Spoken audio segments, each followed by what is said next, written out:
Сәлеметсіңдер ме, құрметті оқушыларым? Бүгін жай бөлшектерге амалдар қолдануды әрі қарай жалғастырамыз. Енді бүгін аралас сандарды қосу тақырыбын үйренетін боламыз. Қазір аралас сандарды қосуға арналған біздің оқулығымыздағы есептерден бастайық. Алдыменен бізге мынандай жағдайдағы есеп берілетін болсын. Бүтін сан, яғни бүтін бөлік қосу 7-ден 1. Бұл бізде 455 есеп. Егер бүтін санға жай бөлшек қосылатын болса, оны 3,7-ден 1 деп жаза саламыз. Мінекей өте жеңіл. Екінші, осы есептің төртіншісі, енді аралас сан берілген 9,16-дан 13 қосу 23 тең. 23 бүтін, бұда бөлшек жоқ. 23 пенен 9-ды қосамыз. 23-ке 9-ды қоссақ бізде 32 болады. 32 бүтін 16-дан 13 деген бізде аралас сан шығады. Келесі есеп 457 есеп. Қосудың мәнін табыңдар дейді. Екіншісі 9 бүтін 8-ден 3 қосу 7 бүтін 6-дан 5 тең. Енді екеуі де аралас сан. 9 бүтін 8-ден 3, 7 бүтін 6-дан 5. Аралас сандарды қосу ережесі бүтін бөліктерін қосып аламыз бірінші. Яғни 9-ға 7-ні қосамыз, 16. 8 бен 6-ны ортақ бөлімге келтіреміз. Өткен сабағымызда біз үйреттік. 8 6-ға бөлінбейді, онда 8-ді 2 еселейміз. 16 ол да бөлінбейді. 3 еселейміз, 24 ол бөлінеді. Олай болатын болса, 24-ті біз ортақ бөлім аламыз етіп, 24-ті 8-ге бөлгенде 3, 24-ті 6-ға бөлсек 4. 3, 3-ің 9, қосамыз, 4 пен 5-ті көбейтеміз, 20. Сонда бізде мынандай сан шықты. 16 бүтін 24-тен 29 деген. Ал қараймыз балалар. 16 бүтінді жазып алайық. 16 бүтін деймізді қосып 24-тен 29 деп жазып алайық. 24-тен 29 бізде бұрыс бөлшек. Ал бұрыс бөлшекті аралас санға айналдырамыз. Мына 16 бүтінге тиіспей жазып қоямыз. 24-тен 29-мыз бізде 1 бүтін 24-тен 5 деген аралас сан болады. Тең. Сол кезде мына 16 бүтін мен 1 бүтінді қосып 17 бүтін 24-тен 5 деп мінекей есепті осы тұрғыда жазуымызға болады. Келесі есеп бізде енді В тобынан шығарып көрсетейін. 463 есеп. Енді екі бөлшектен көп бөлшек. 4 бүтін 5-тен 3 қосу 2 бүтін 7-ден 5 және қосу 5 бүтін 35-тен 9 тең. Аралас сан барлығы да біз бүтін бөліктерін қосып алайық. 4-ке 2-ні қоссақ 6, 6-ға 5-ті қоссақ 11, 11 бүтін. 5, 7, 35. Осы 3 сан үшін ортақ бөлім бізде 35. Яғни ең үлкені 35 қой. Ол 5-ке де бөлінеді, 7-ге де бөлінеді. Сондықтан оны аламыз 35-ті. Егер біреуіне бөлініп, біреуіне бөлінбесе, онда біз алмаймыз. Әрі қарай іздейтін едік. 35-ті 5-ке бөлсек 7, 35-ті 7-ге бөлсек 5, 35-ке 1-ден келеді.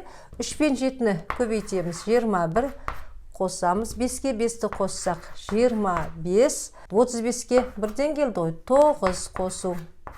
Тең 11 бүтін 35-тен.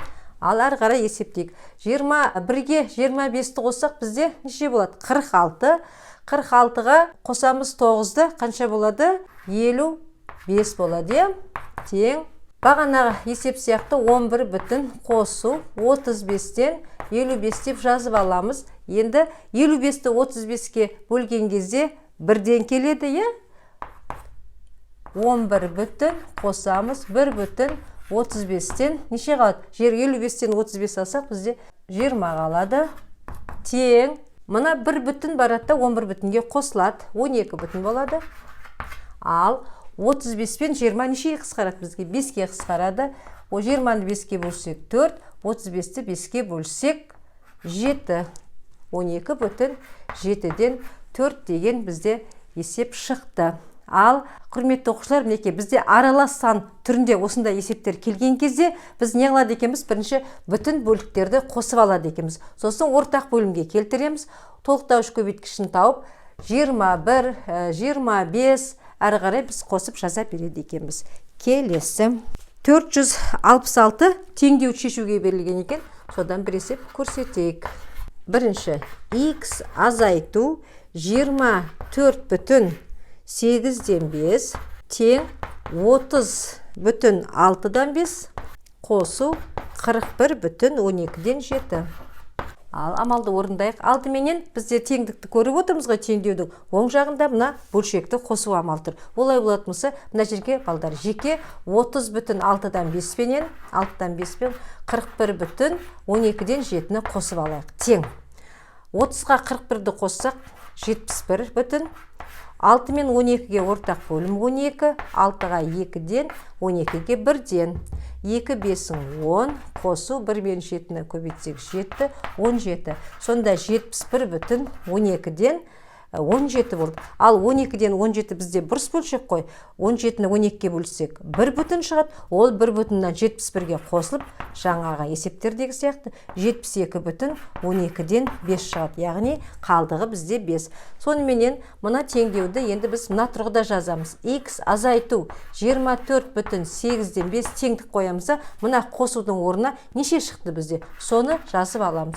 72,12-ден 5. Әрі қарай қарапайым теңдеуді шешу 72,12-ден 5-ке қосамыз біз 24,8-ден 5-ті. Бөлшектерді қосу ережесі бойынша аралас сандарды 72-ге 24-ті қосса қанша болады бізде?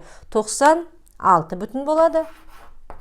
Енді 12 менен 8-ге ортақ бөлім 24 болады. 12 жет болмайды ғой, сосын 2-ге көбейтеміз.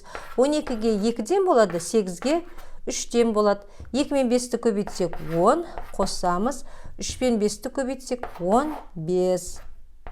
Тең 96 бүтін 24-тен 25 шықты. 24-тен 25 бізде тағы да жаңағы бұрыс бөлшек қой. Оны 24-25-ке бөлгенде 1 бүтін және қалдық 1 болады. Сонда ол 1 бүтін барып 96 бүтінге қосылып 97 бүтін 24-тен 1 деген аралас сан шықты. Мінекей балалар, бізде аралас сандарды қосу тақырыбын бүгін біз меңгердік. Келесі сабақта бізде енді аралас сандарды азайту. Аралас сандарды азайту бұл бүгінгі тақырыбымызға қарағанда күрделірек болады. Ал біздің арнамызға міндетті түрде тіркеліп, келесі сабақты жіберіп алмаңдар және өздерінің пікірлеріңді қалдырып отырыңдар. Келесі сабақта кездескенше.